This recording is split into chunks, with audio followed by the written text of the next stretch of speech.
Olá, estamos de volta. Espero que todos tenham relaxado um pouco mais, esticado as pernas, tomado sua água.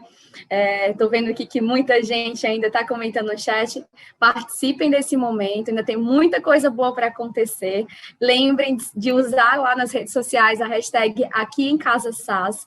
Muitas pessoas já postaram seus vídeos, suas fotos lá no Instagram, no @saseducação. Marquem também o nosso arroba para que a gente possa compartilhar aqui esses momentos. Então, usem lá a hashtag, usem o arroba de SAS Educação, que a gente quer ver o que vocês estão comentando, o que vocês estão postando sobre o nosso momento aqui em casa, tá? E para dar continuidade à nossa programação, agora nós vamos conversar sobre lidando com o novo, o papel das escolas e das famílias na aprendizagem e na gestão das emoções. Vai ser uma roda de conversa maravilhosa aqui com 3 grandes pessoas que eu admiro muito. Então, primeiro, para responder algumas perguntas, eu quero convidar a Geise Alves, que é consultora pedagógica do SAS. Ela vai conversar sobre esse tema com 2 convidadas especiais, que é a Cris Poli, muito conhecida por ser a nossa super nani, educadora, best-seller e apresentadora de TV, e também a Camila Cury, fundadora da Escola da Inteligência, psicóloga e especialista na teoria da inteligência multifocal e análise do comportamento humano. Geise, Cris, Camila, sejam muito bem-vindas. Agora é com vocês. Obrigada. A todos, boa noite a todas. É com grande alegria que recebemos hoje as famílias, para juntos realizarmos reflexões sobre o papel da escola, da família e da gestão das emoções. Camila, Cris, sejam muito bem-vindas. Boa noite. Enquanto família e escola... Boa noite, muito obrigada, querida. Boa noite, Geise. Prazer estar aqui com vocês. Cris, boa noite. Que legal, que legal. Boa noite, Camila. Enquanto família e escola, talvez nós partilhamos aí o maior desafio de nossas vidas, que é entregar filhos melhores para um mundo melhor. Quando falamos em família, qualquer palavra que tente definir o grande significado de termos e sermos uma família, provavelmente tende a apequenar a sua beleza. Quando falamos em escola, buscamos com muito afinco criar um ambiente onde todos possam aprender, serem felizes e transformarem a sua vida e a vida de outros. Mas quando falamos em filhos, Camila, Cris, que definição desafiadora, hein? Prefiro aqui utilizar as palavras de José Saramago, que trazem beleza e delicadeza na definição.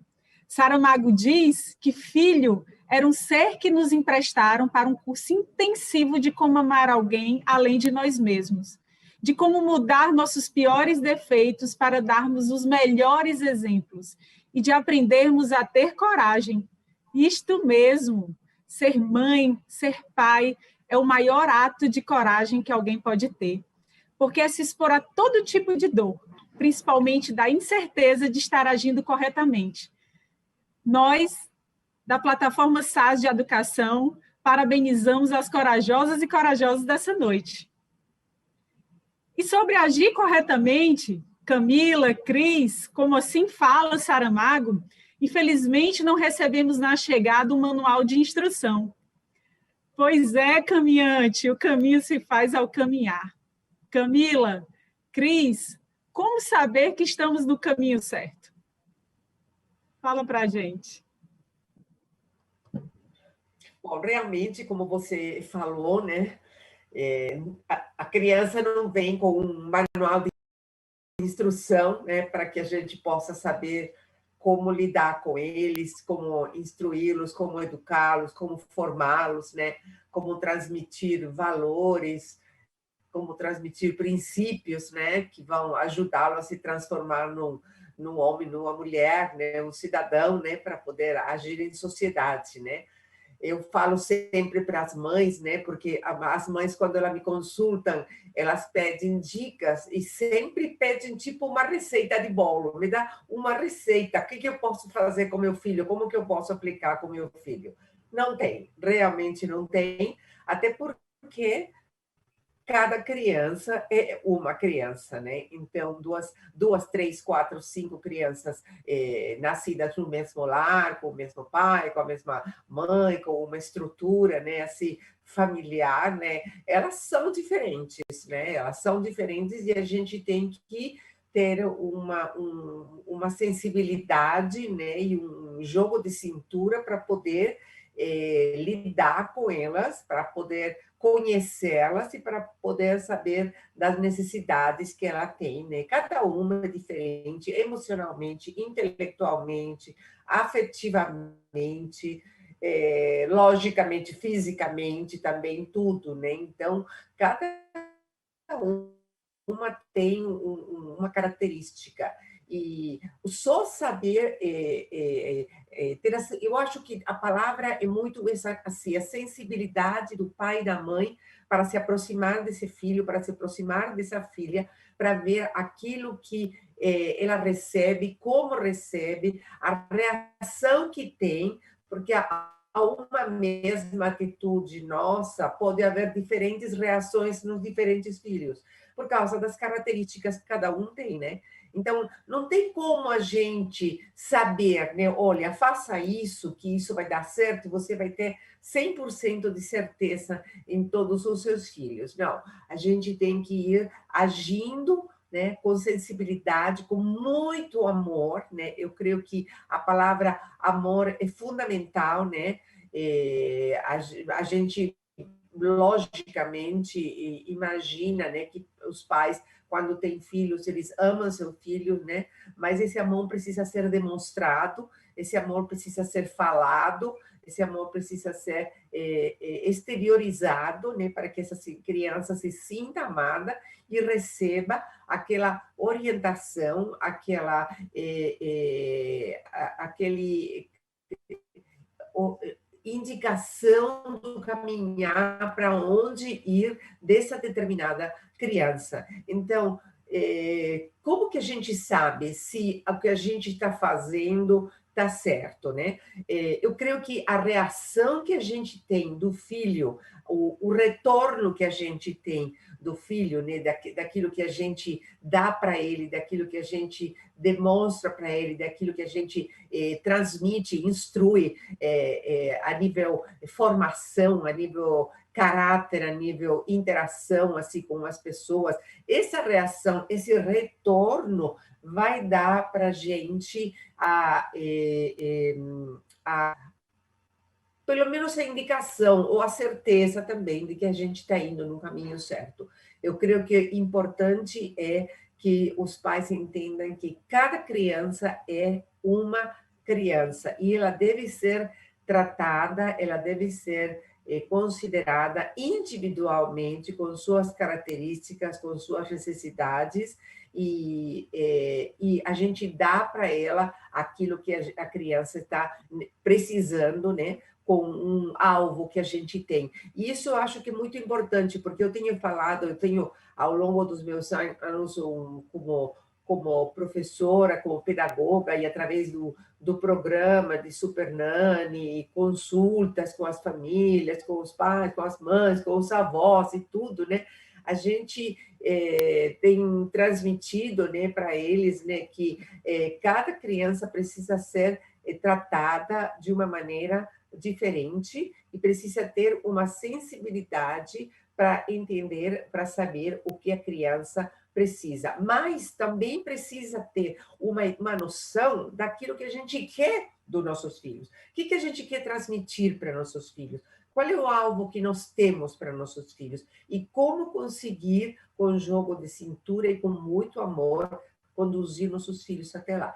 E muitos pais, às vezes, têm filhos sem programar, ou muito cedo, ou não estão assim dentro dos cálculos deles, e não sabem muito bem aquilo que eles querem do filho.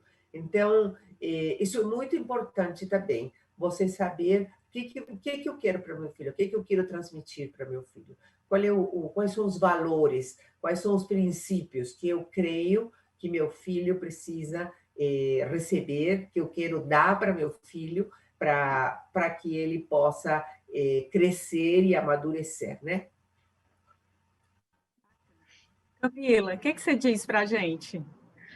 Cris, muito boa a sua fala, e eu também compactuo de muitos feedbacks que você trouxe. E se fosse resumir, seria basicamente algo que eu falo muito, né, para as famílias, né, na escola da inteligência, o que a gente desperta nos nossos filhos, né? O que a nossa educação desperta? Porque tem vezes que alguns pais ficam tão angustiados e falam assim, poxa, Camila, meu filho, às vezes ele é generoso com todo mundo, ele é generoso com o pai, ele é generoso, mas comigo, parece que só comigo ele é agressivo, só comigo ele não obedece, tudo que eu falo cai por terra, eu não consigo ter esse vínculo. E a minha pergunta sempre para os pais é duas, né, na verdade. Primeiro, o que você tem despertado no seu filho? Porque a educação tem muito a ver com aquilo que a gente desperta no outro. Por isso que duas pessoas, às vezes, você vai ter uma visão de uma pessoa e vai achar essa pessoa doce, amorosa, e uma outra pessoa vai ter uma visão completamente diferente daquela pessoa. A mente humana, ela não é lida 100% das suas áreas num determinado momento existencial.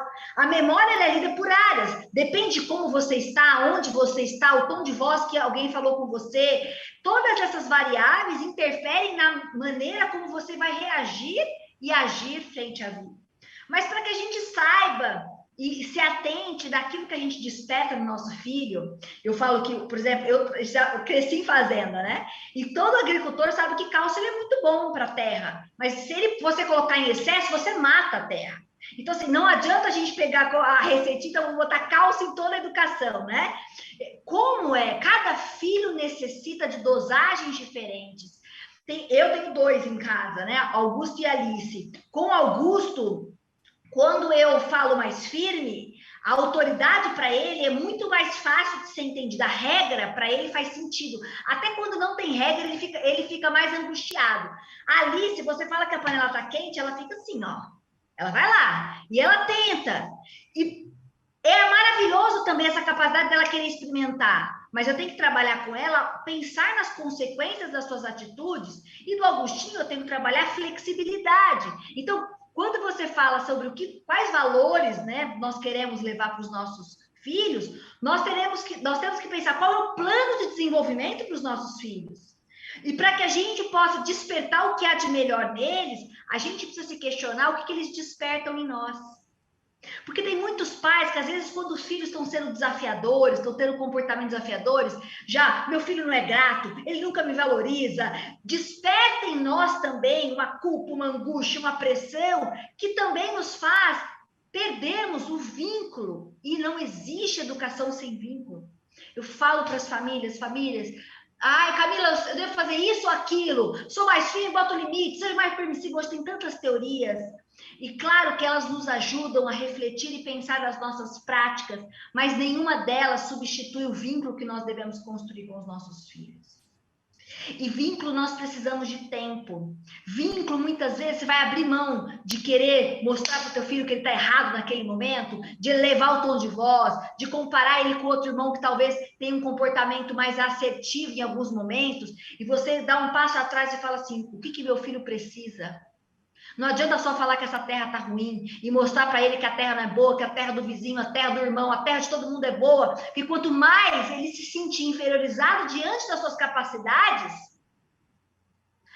pior será o seu desempenho. E para ilustrar e encerrar essa minha explicação, eu estava viajando, a gente adora, né? E estava nos parquinhos, as crianças, eles estavam brincando naqueles brinquedões de subir. E meus filhos têm 1 ano só de diferença de idade. E eu fiquei observando como seria a performance dos meus filhos. Porque, na verdade, nós, enquanto pais, queremos que os nossos filhos sejam as suas melhores versões, né? Que eles possam ser corajosos na medida, que eles possam ser empáticos na medida, que eles protejam a sua emoção. O tempo todo, nós estamos pensando como é que nós podemos conduzir os nossos filhos para serem a melhor versão deles, para que eles tenham valores, competências, inteligências, para que eles superem os seus desafios da vida. E eu fiquei reparando e olhando Augusto e Alice. E é impressionante, né? Os dois chegaram exatamente no mesmo segundo no topo. E quem olha de fora podia pensar assim, para eu melhorar a performance do meu filho em subir aquela escada, por exemplo, comparando, fazendo uma metáfora com a vida, eu teria que dar quais instruções? Né? Se a pessoa fosse escrever uma receita de bolo, não ia dar certo. Por quê? Porque Augusto é mais conservador. Ele pensa nas atitudes dele. Então, toda vez que ele vai dar o próximo passo, ele é mais cauteloso. Então, ele vai mais devagar. Só que ele é muito focado. Ele não fica se distraindo. Ele tem objetivo, ele vai lá para o objetivo. A Alice, por sua vez, ela é mais destemida, ela é mais corajosa, mas ela é extremamente distraída. A criança chorou do outro lado, ela pai, olha, a folha caiu, ela está observando. Então, para que eu possa exemplificar na vida, como é que eu posso melhorar e aumentar a performance dos meus filhos, eu preciso olhar individualmente para cada um deles.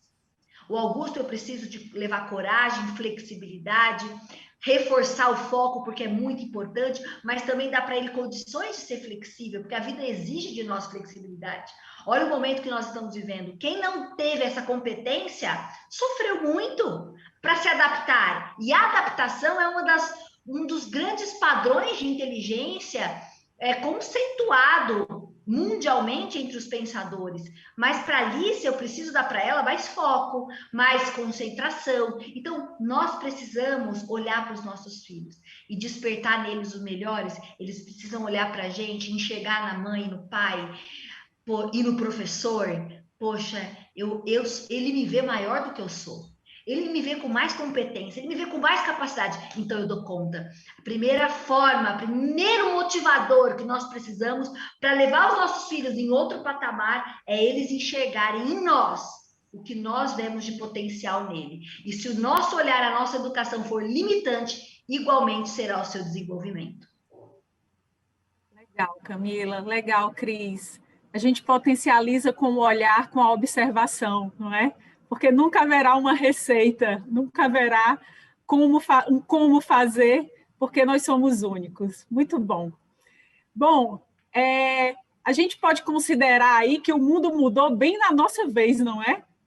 Além de termos o desafio de participarmos da construção aí de outro ser humano, atualmente nós estamos vivendo desafios em relação à nossa saúde mental, emocional e física, pela situação pandêmica que enfrentamos. Muitos de nós transformamos os nossos lares em escritórios e agora temos a escola acontecendo nesse mesmo ambiente. Bom, eu queria perguntar se tem alguém achando fácil aí. Fala para a gente aí no chat.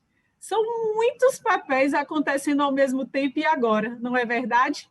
E aí a gente falou de equilíbrio, a gente falou dessa observação atenta. Quais dicas aí, na visão de vocês, são essenciais para passarmos por essa situação sem que a gente perca a ternura através dessa hiperconvivência e, assim, nós nos distanciarmos do amor? Bom, realmente, né? Posso falar ou é a Camila agora? Cris, por favor. Né? Por favor. Não, realmente a gente está vivendo um tempo desafiador, um desafio muito grande, porque a gente está, a família, todo mundo junto, no mesmo lugar, compartilhando atividades, compartilhando momentos, né? O Piaget bem que estava falando, né, que quando a gente vai para a escola, a gente tem coisas que faz na escola e mentalmente a gente se refere àquilo, e quando está em casa, faz outras coisas que está em casa. Agora está tudo misturado isso aí, né? Agora o pai está trabalhando, a mãe está trabalhando, eu tenho que fazer lição. Depende muito da criança, né? Tem crianças, como a Camila estava falando, que são mais focadas, mais responsáveis e conseguiram se adaptar a isso e conseguem levar isso para frente, né? Mas tem outras crianças que têm menos idade, que elas ainda não aprenderam a fazer tudo isso assim sozinha, que precisam de ajuda da mãe, mas a mãe está trabalhando, a mãe tem coisas para fazer, o pai está ocupado também, né? Realmente é um desafio, é uma situação que tem se apresentado para as famílias hoje, que as famílias faz um ano e pouco que estão vivendo essa realidade, que é um desafio.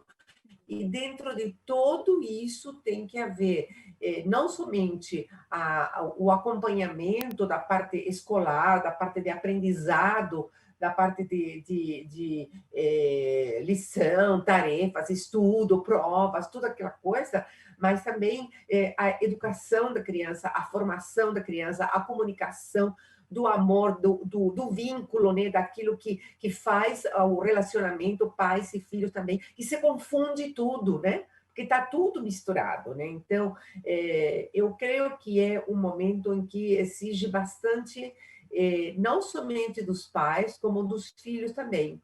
Exige muito dos pais para poder organizar ou tentar organizar a vida deles e a vida dos filhos num contexto completamente diferente, né? Os pais precisam se aproximar mais dos filhos, dialogar mais os filhos, organizar mais a vida dos filhos, estabelecer rotinas, que pode parecer uma palavra muito simples e muito óbvia, digamos, na vida de uma pessoa, mas que está sendo um desafio muito grande hoje em dia. Como estabelecer uma rotina, como organizar a minha vida, a vida dos meus filhos, quando está todo mundo em casa fazendo a mesma coisa e, além das crianças precisarem focar nas coisas da escola, eu preciso focar nas minhas coisas também. Ou eu preciso focar no meu trabalho, eu como adulto, ou eu preciso focar nas coisas de casa, que continuam funcionando. Então, tem compra para fazer, tem comida para fazer, tem roupa para lavar, tem criança para cuidar, tem tudo. Então, eu creio que essa área, né, que é uma área de organização da vida, a começar por o interior da gente, né, nesse momento, para poder transmitir para fora e para poder organizar a casa, organizar a vida em família, né? É um desafio muito grande. Isso exige muito dos pais para poder transmitir isso para os seus filhos. E organizar não é uma coisa, não estou falando de uma coisa militar, quadrada, assim, que não tem jogo de cintura. Organizar significa ter jogo de cintura também, poder ampliar para momentos, poder parar para momentos de brincadeira, poder parar para momentos de estar em família, poder focar nas atividades que cada um tem. Então, é um momento de grande desafio, é um momento de grande reconsideração da parte dos pais, da vida deles, de como organizar a família, tem que começar a partir dos pais, porque são os adultos os que têm mais experiência e os que são responsáveis pela educação dos filhos e pela organização da casa, né? Aí onde eu vejo que outro desafio muito grande, né, é para os casais andarem juntos, né, poder conversar, poder dialogar, tomar decisões juntas, poder organizar juntos a vida deles, a vida dos filhos, para poder transmitir para os filhos, e poder fazer também. Eu sou muito a favor de fazer os filhos participarem nas decisões que possíveis, né, dos adultos. Então, organizar com eles a distribuição de tarefas, né, para poder ajudar o papai, para poder ajudar a mamãe, decidir juntos como que vai ser essa rotina, como que vai ser essa organização, até pelo fato de cada filho ser diferente, cada filho ter uma necessidade diferente, até do ponto de vista de escola também. Então, eu creio que desafio, assim, com letras maiúsculas, é o que marca esse momento que a gente está vivendo, que as famílias estão vivendo, né? E que principalmente as famílias em que os pais trabalham no home office e os filhos estão na escola, em casa, é o desafio maior. Quando a mãe não trabalha, ou a mãe se encarrega das coisas da casa e de ajudar os filhos, eu creio que é menos complicado para organizar. Mas quando os pais trabalham e as crianças estudam também, é um desafio muito grande. E aí onde eu entendo, eu sempre fui até pela minha experiência de escola e tudo, muito a favor da parceria escola-família. A parceria escola-família. Não estou falando em época de pandemia, estou falando assim em geral, né? A escola ser parceira da família e a família ser parceira da escola. E eu acho que, nesse momento também, há uma necessidade de que essa parceria seja eficaz, de poder haver um diálogo, de poder haver uma orientação, um olhar diferente da parte do professor, das necessidades da criança, das características da criança, para ajudar os pais a fazer essa organização do dia a dia, né? Que é do que estamos falando na pandemia, né? Cris, contribuindo com o que você trouxe, eu acho que um dos grandes papéis enquanto pais nesse desafio de conduzir a nossa vida pessoal, profissional, com atividades e o desenvolvimento dos nossos filhos, nós precisamos entender que não vai ser perfeito. Não vai. Claro. E que vai falhar. E eu vejo as mães, assim, querendo, e a culpa de não conseguir fazer tudo tão bem. Isso estressa e esgota a energia cerebral. A mente humana, ela tem uma energia esgotável.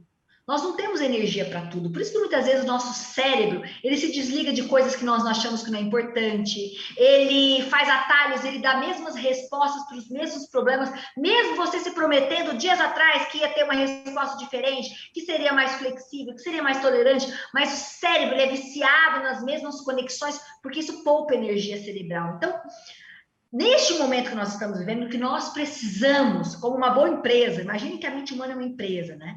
As empresas que sobreviveram, além de inovarem, criarem, elas estão fazendo um excelente planejamento financeiro para que elas possam sobreviver a essa crise.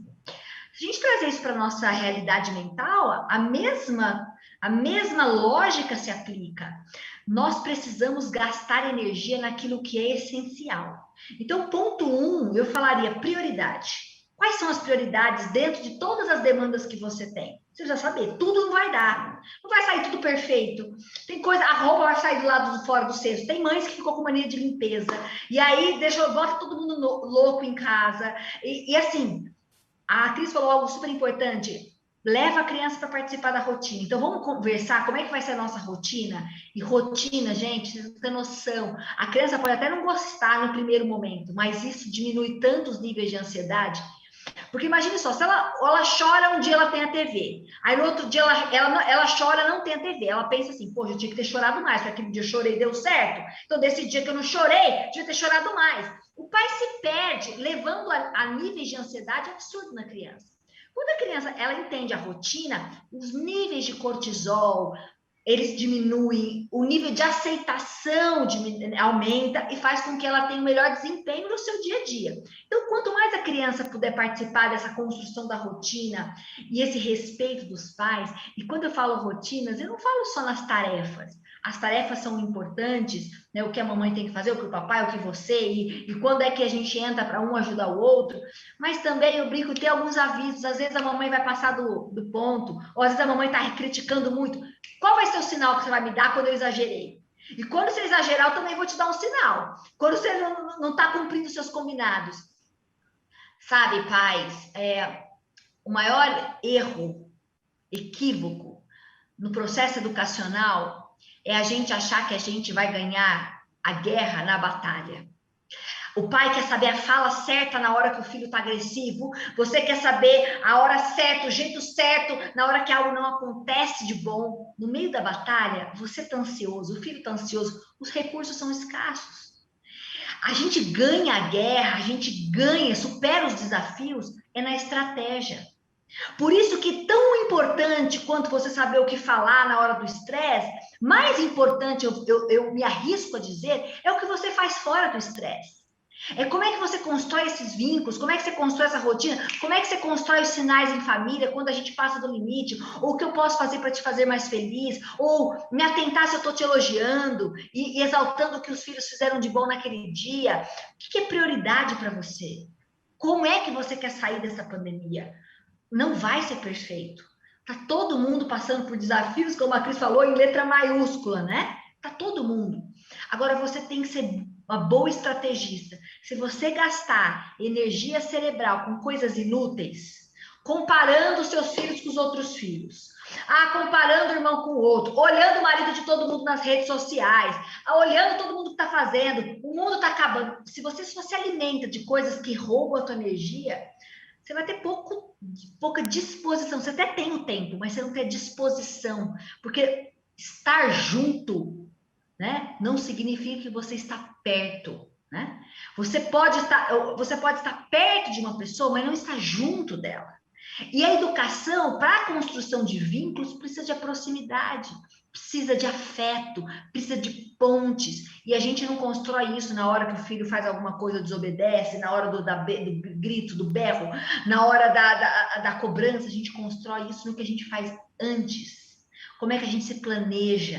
Como é que a gente constrói os vínculos? Como é que eu desperto o melhor no meu filho? Como é que a gente cria essa rotina? E vão ter vezes que vai sair dessa rotina e a gente precisa sentar e realinhar uma vez por semana. Vamos sentar e pensar? Deu certo a rotina? Foi bom? Né? Toda empresa, a gente senta para olhar o planejamento, para corrigir as rotas. Por que não na nossa casa? Um dos maiores erros é a gente não estudar para ser pai e mãe. O maior erro, a gente tem aquele ditado que, para mim, ele é bem equivocado, né? Quando diz assim, quando nasce o filho, nasce a mãe. Só que a gente tem que perguntar que qualidade de mãe é essa, né? Nasce a mãe, mas a mãe tem muitos papéis, né? Que qualidade de mãe nós estamos sendo? E de pais?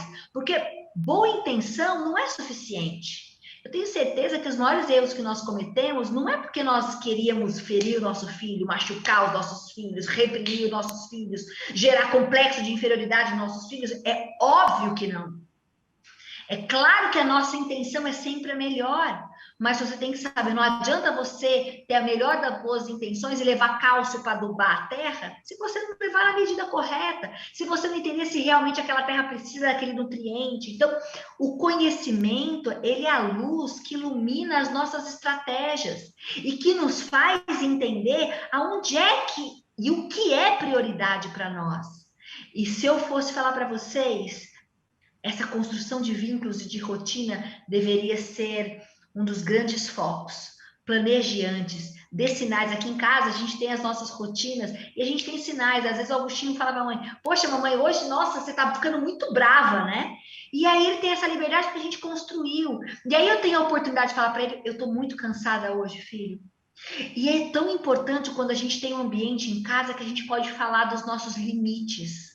Porque os pais acham que perdem a autoridade quando falam que estão cansados, quando falam que hoje, olha, hoje é um dia que a mamãe está esgotada, eu queria um pouquinho mais de paciência. Quando a gente não quer ser super-herói, né? Mas quando a gente busca mostrar para os nossos filhos que apesar das nossas imperfeições, nós estamos dando o melhor de nós para eles. E que vão ter falhas. E se a gente tem um ambiente afetivo para falar sobre erros, desafios, medos e angústias, nós temos espaço para estar sempre despertando o melhor em nós e nos nossos filhos. Verdade, Camila. Muito bom, Cris, Camila. Acho que a palavra é parceria, é entender a nossa vulnerabilidade e tratar tudo isso com muito amor, não é? Porque o amor, quando ele entra nas nossas vidas, ele tem um poder mágico de transformação. E aí, por falar em amor, as crianças, elas sempre trazem na sua sabedoria divina a definição e a expressão desse sentimento com muita grandeza. E aí, para ilustrar um pouco dessa grandeza da definição do amor na visão das crianças, trouxe aqui alguns exemplos para que a gente possa esquentar aqui um pouquinho os nossos corações adultos. Bom, escutamos falar aqui pelo Tommy, de 6 anos, na definição de amor dele, que amor é como uma velhinha e um velhinho que ainda são muito amigos, mesmo conhecendo-se há muito tempo. Já o Billy, de 4 anos, ele diz que quando alguém te ama, a forma de falar seu nome é diferente. Olha só que percepção, hein? E a Paty, de 8 anos, ela trouxe assim, que amor é se abraçar, amor é se beijar, e olha só que incrível, Amor é dizer não. E como é difícil dizer não. Temos à nossa frente o nosso coração que pulsa fora do nosso corpo, mas, ao mesmo tempo, precisamos de borda, precisamos de limite, precisamos dar o limite e precisamos dizer assim, filho, filha, não, porque eu te amo. Cris e Camila, qual que é a importância de expressar nessa hiperconvivência do dia a dia o não porque eu te amo? Ou seja, qual que é a importância do limite na construção do sujeito? E dentro desse ponto, limite, que dicas podemos dar às famílias? Bom, eu sou quem me conhece, quem me ouviu falar alguma vez, vocês sabem o que penso sobre o não e sobre o amor mesmo, né? Sobre os limites. Eu acho que é fundamental a gente viver numa sociedade com limites, né? E educar nossos filhos sem limites é um absurdo realmente, porque a gente está educando eles totalmente fora da realidade. Então, você falar um não, você falar um sim, você falar um depois, você falar um amanhã, agora não, é um sinal, são todos sinais de amor mesmo, porque você faz, o pai faz, a mãe faz pelo melhor do filho, porque sabe que é o melhor do filho. E a mãe e o pai precisam ter essa coragem, essa segurança, essa certeza de que isso que eles estão fazendo pelo filho, esse não é o melhor para o filho. Pode errar? Claro que pode errar, como a Camila está falando. Nem tudo vai sair perfeito, nem todo a gente vai acertar na educação dos filhos, mas aí a gente vai agindo, vai mudando, vai acertando, vai tentando com amor fazer o melhor para essas crianças, né? Então, eu acho que o não é uma demonstração de amor, sim, mas cabe ao pai e à mãe, cabe aos pais demonstrarem que esse não é com amor, não é com raiva, não é com assim, desprezo, não é para judiar da criança, mas é para conduzi-lo pelo melhor caminho possível, né? Porque na vida nem tudo é sim, né? Tem sim e tem não, tem pode ser, tem amanhã, agora não, depois, né? Tudo isso é sinal de amor, sinal de educação, né? Por isso que eu falei antes que é importante que os pais saibam aquilo que eles querem para os filhos, aquilo que eles querem transmitir para os filhos. Porque, claro, assim como cada criança é uma criança, cada adulto é um ser humano que tem sua história também. Então, ele tem experiências vividas lá atrás, quando era criança, quando era adolescente, que também marcaram ele e que pode ser determinante de muitas atitudes que ele tem com os filhos. Então, é um momento na hora que a gente vai ter um filho, é o momento da gente rever isso, da gente pensar, da gente meditar, da gente refletir, que aconteceu na minha história, como foi na minha história, foi bom, não foi bom, o que eu quero repetir, o que eu não quero repetir, o que eu quero fazer contrário, o que eu quero para meu filho, para amar meu filho, para dar o melhor para ele. E o não está dentro dessas coisas. Nem tudo é sim, e é uma mentira acreditar que a criança que recebe um sim para tudo é mais feliz do que aquela que recebe um não e limites em certos momentos. O sim o tempo todo não produz felicidade. Pode ser uma satisfação momentânea, de conseguir fazer aquilo que ele quer em um determinado momento, mas para a formação do caráter, da maneira de agir, da visão do mais necessário, o não se faz necessário, o sim também se faz necessário, tá? Um agora não, um depois. Então, tudo isso dá para a criança a demonstração do amor do pai e da mãe. E eu acho que os pais, eu tenho falado isso muito para os pais, vocês têm que falar não porque te amo mesmo. O não é porque eu te amo. E é pelo amor que eu tenho por você que eu falo que você não é, que você não pode fazer isso, ou você não vai fazer isso, não é aconselhável para você fazer isso. Eles têm que falar, o não é porque te amo. Ou às vezes os pais têm medo de falar eu te amo, né? Porque parece que eles são meio, assim, meio moles diante das crianças. Ah, eu te amo e eu faço tudo por você, eu deixo você fazer tudo o que você quer porque eu te amo, né?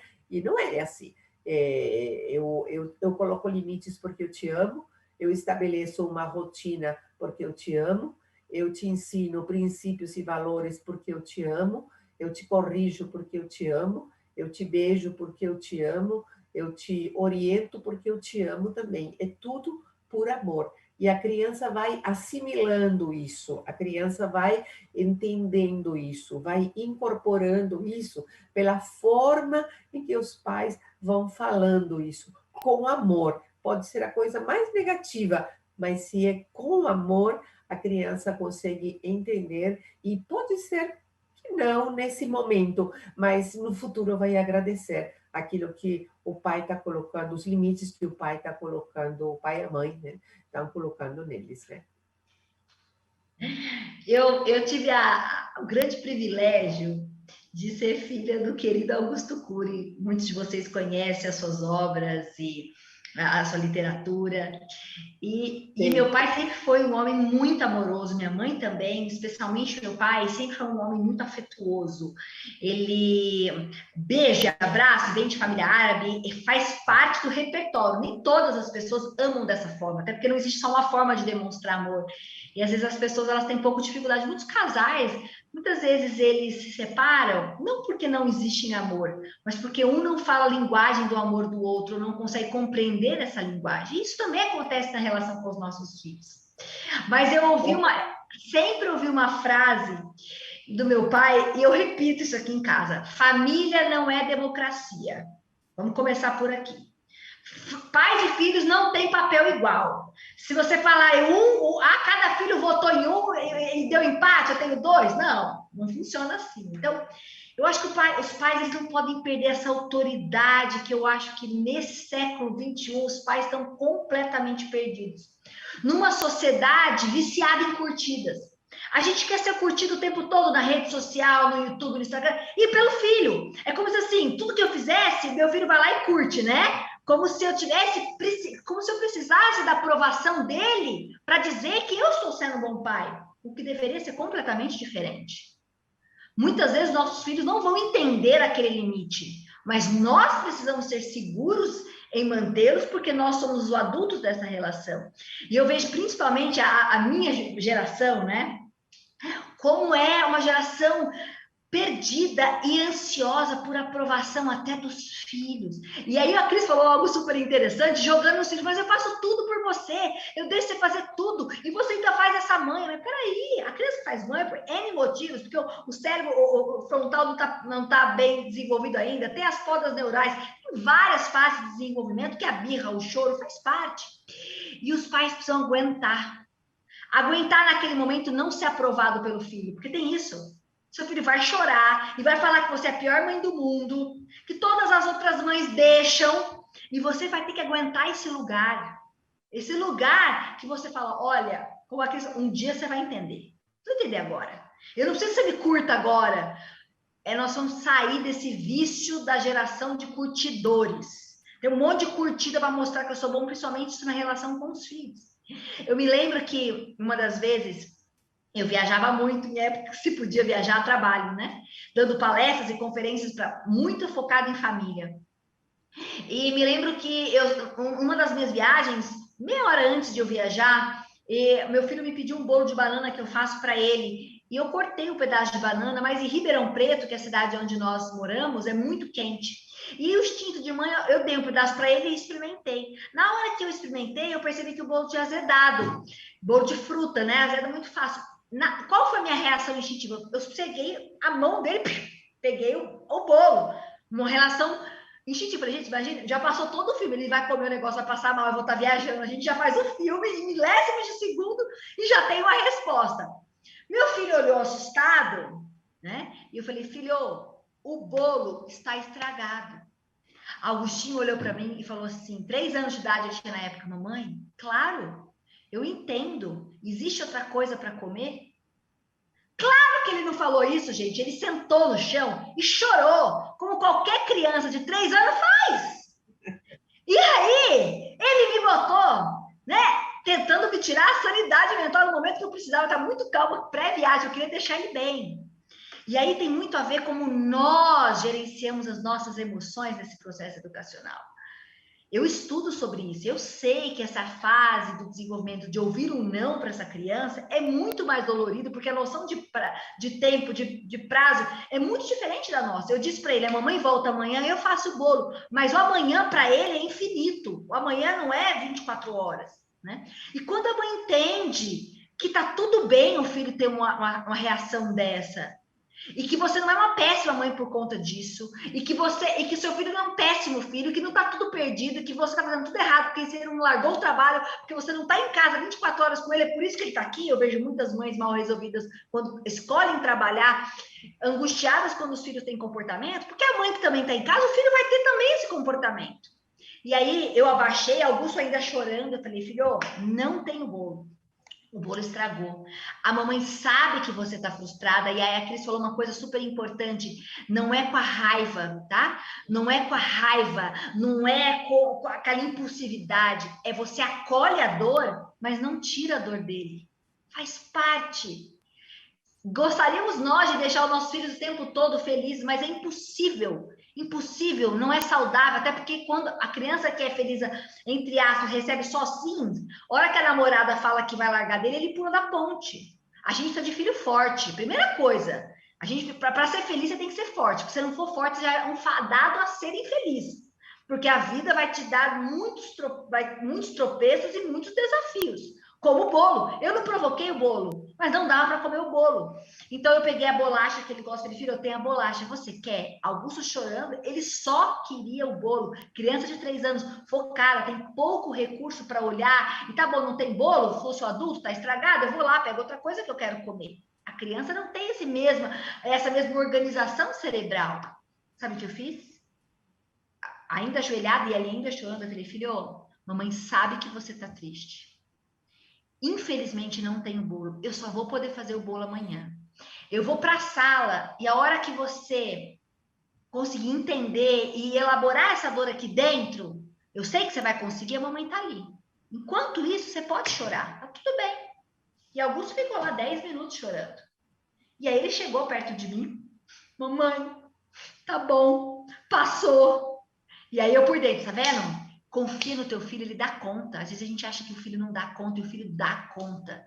E aí ele falou assim, posso comer a bolacha? Eu falei, claro! E aí eu comemorei. Não só a gente deve corrigir os comportamentos não saudáveis, mas também exaltar os acertos e os comportamentos saudáveis. Eu falei, filho, mamãe sabia que você ia conseguir. Aí a gente comemorou e peguei a bolacha.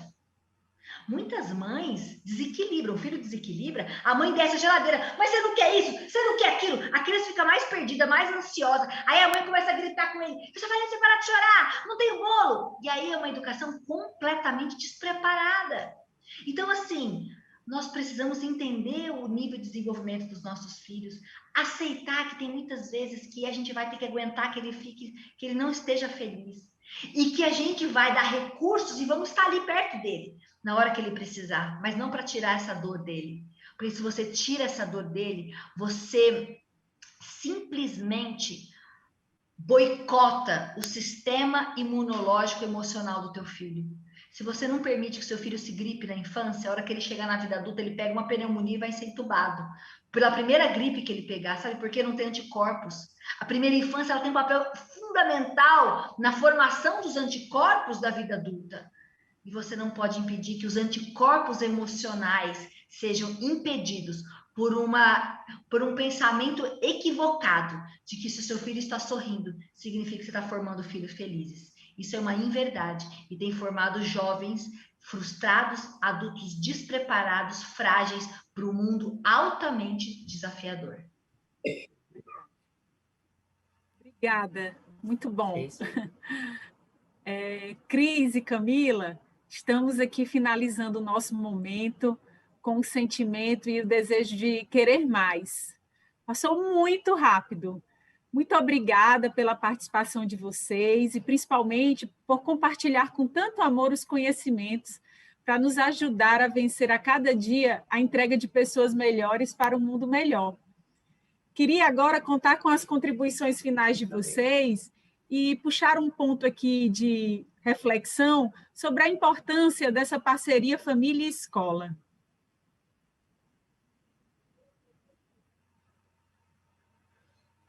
Como Então, enfrentar eu esse sou, cenário? assim, 100% a favor disso. Eu tenho um livro escrito sobre isso, que se chama Pais e Professores Educando com Valores, né?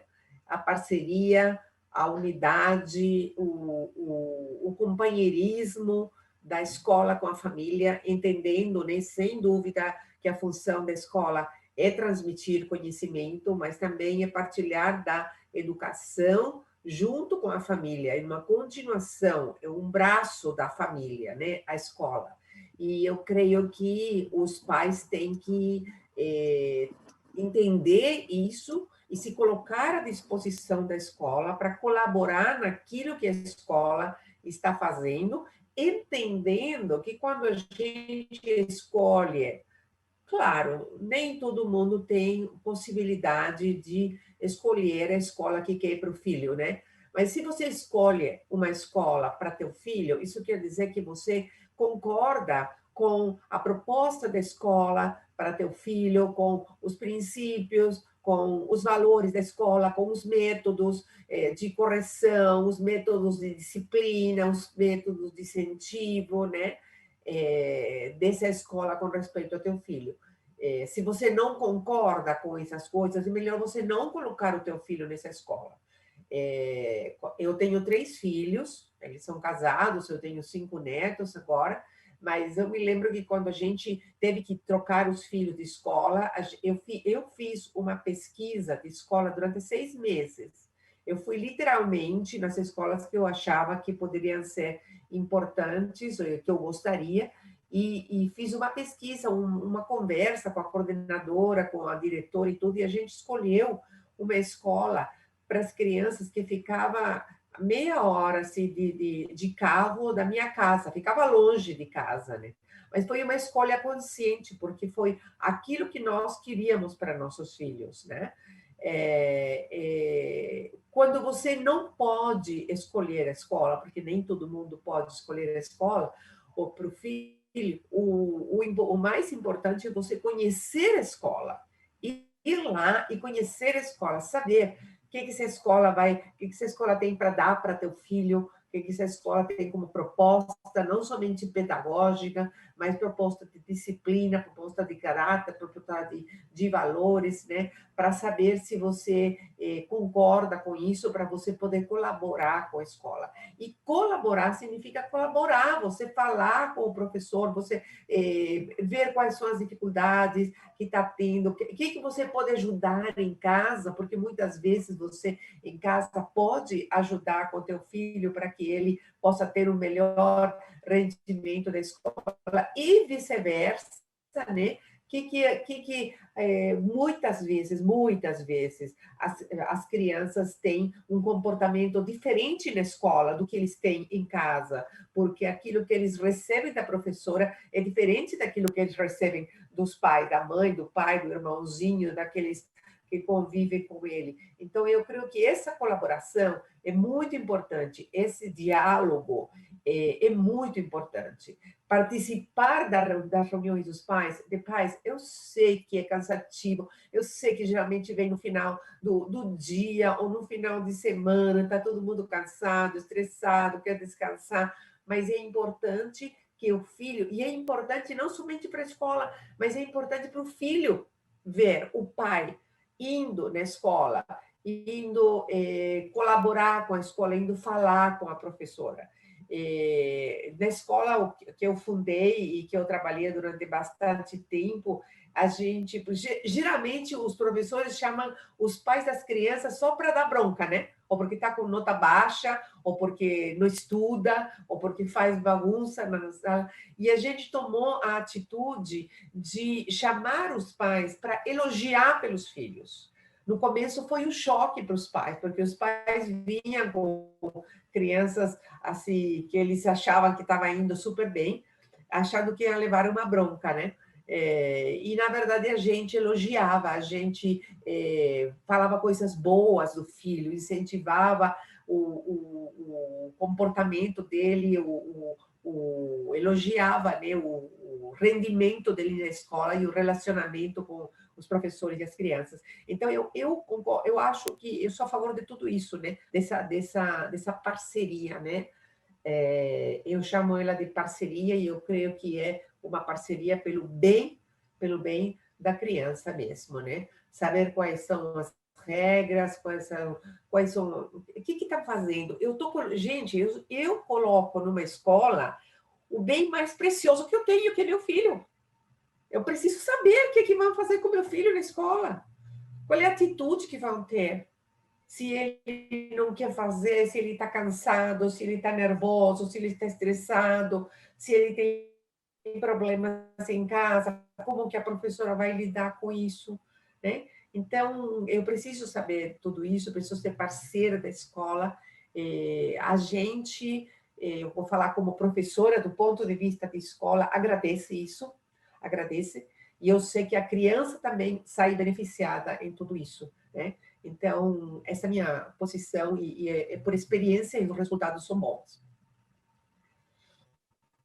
Bom, eu vou aqui primeiro agradecer esse momento maravilhoso que o SAS proporcionou a tantas famílias, esse compromisso de não apenas levar um conteúdo acadêmico que vocês fazem de forma tão brilhante, mas também levar esse acalento para o coração, esse repertório para que essa educação cada vez mais ela ultrapasse somente os livros, mas que realmente ela foque nessa formação integral do ser humano. Admiro muito o trabalho de vocês, Cris, um prazer estar aqui com você, parabéns pela sua inteligência, pela sua história, e como você diz, realmente essa parceria, ela faz toda a diferença. Eu tenho certeza que os pais que aqui estão escolheram a escola SAS porque realmente vem um ensino diferenciado, uma educação preocupada com todas as dimensões que aqui foram ditas nessas horas. E espero que vocês possam, junto conosco, né, com cada educador, com cada coordenador, olhar e entender qual é o seu papel nessa contribuição. Porque a escola não forma o filho sozinho, nem os pais formam sozinho. E essa pandemia, ela evidenciou ainda mais o quanto que essa parceria é essencial e imprescindível na formação de seres humanos cada vez melhores. Eu sei que muitas vezes nós estamos cansados, mas eu quero aqui ressaltar o trabalho dos educadores que, cansados, não sabiam mexer na internet. 78% dos professores tiveram a sua saúde mental prejudicada nessa pandemia. Muitos professores se sentiram altamente expostos. Imagine se, olha, estavam lá na sua sala de aula, de repente eles estavam na sala de casa. O pai passava e a criança, todo mundo querendo falar ao mesmo tempo. E eu percebo muito o quanto os professores eles têm buscado entregar o melhor para formar os seus filhos cada vez melhores. E como a Cris coloca, eles são os nossos maiores tesouros, né? E que essa parceria ela possa ser sempre, não somente no que a escola pode oferecer para o meu filho, mas enquanto a minha família pode oferecer para a escola.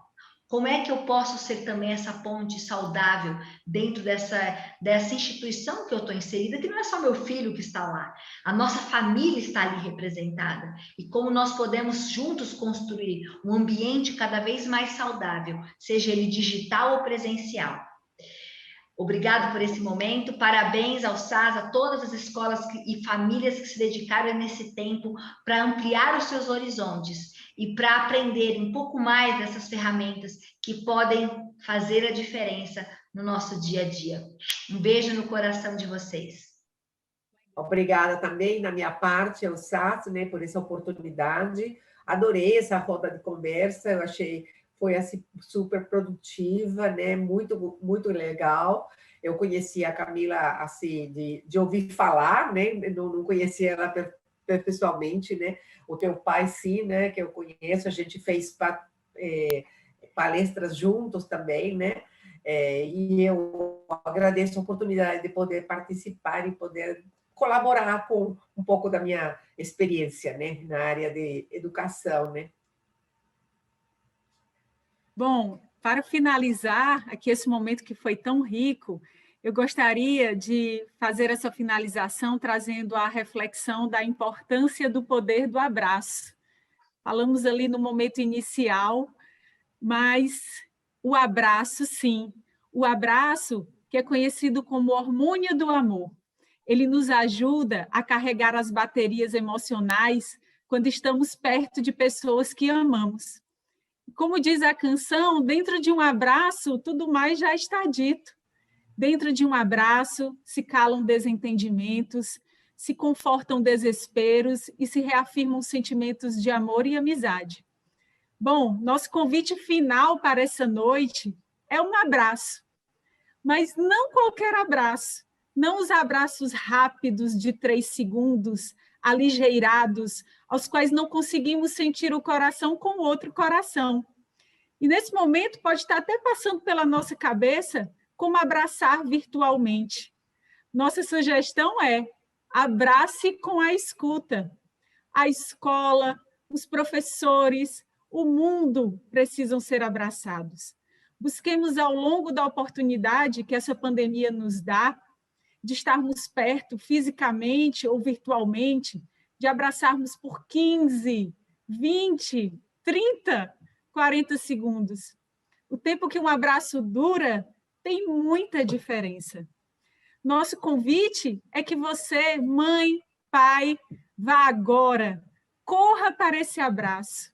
Não perca tempo, olhe com profundidade nos olhos desse ser tão amado e sem ter necessidade de muitas palavras, abrace. O amor, ele não precisa de legendas, ele precisa de decisão, porque sim, ele sempre será uma decisão. Um ótimo abraço e uma excelente noite. Muito obrigada pela escuta de vocês. Nós, da plataforma SAS de Educação, nos sentimos plenamente abraçados.